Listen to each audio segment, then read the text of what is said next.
Assalamualaikum warahmatullahi wabarakatuh.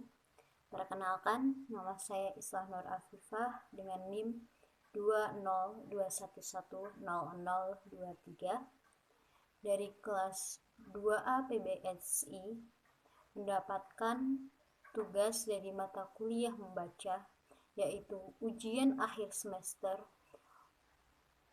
Tugasnya adalah pembawa berita di televisi.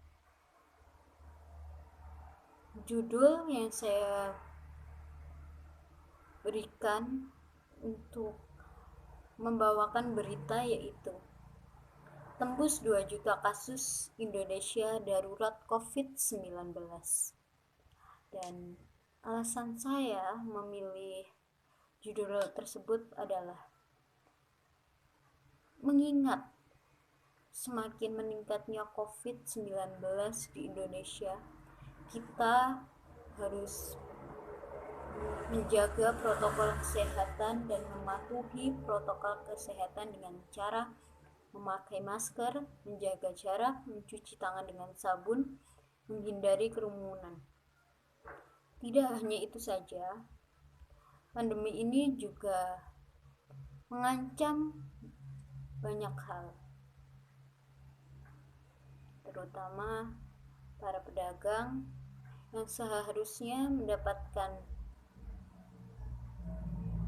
pembeli yang banyak, tetapi sekarang hampir 70% dagang tersebut mengalami sepi atau kerugian.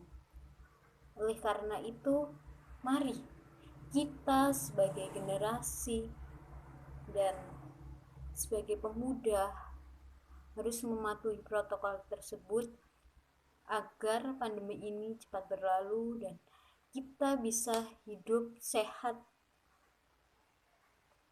dan menjaga kesehatan kita, keluarga, dan orang-orang tercinta kita.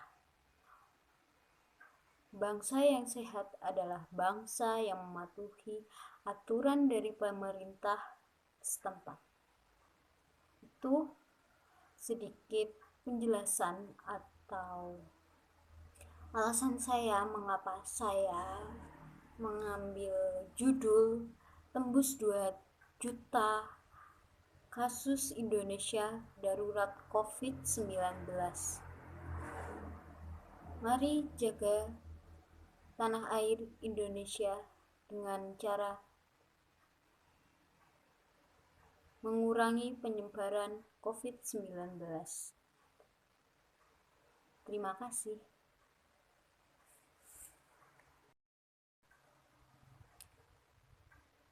Selamat malam pemirsa dimanapun Anda berada.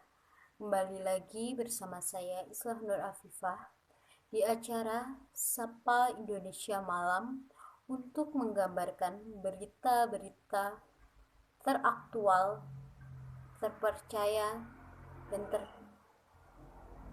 tertajam yang dirangkum dalam Sapa Indonesia Malam ini.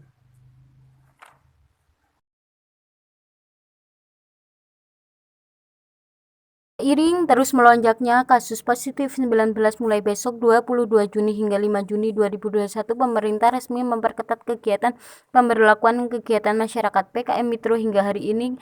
Kasus positif COVID-19 kumulatif sudah mencapai 2 juta kasus lebih.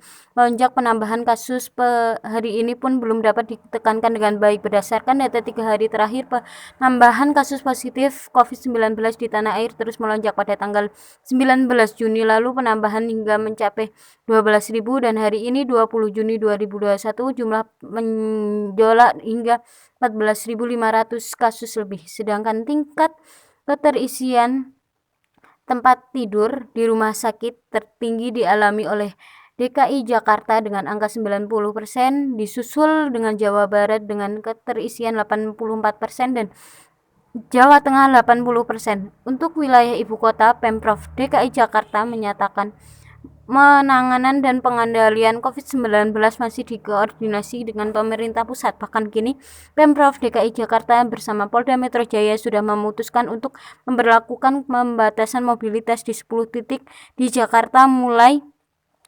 malam nanti. Mulai malam ini nanti akan kita lakukan pembatasan mobilitas pengguna jalan. Ya. Ada 10 titik yang akan kami lakukan pembatasan. Saya ulangi pembatasan. Jangan nanti dipleseti lagi nanti dibilang lockdown apa segala. Tidak ada ini. Nah, ini akan kita lakukan nanti pembatasan di sana. Cara bertindaknya nanti akan dijelaskan oleh Pak Dirlantas. Tetapi intinya bahwa kendaraan yang masuk sana kita selektif. Mulai pukul 9.00 sampai dengan pukul 4.00.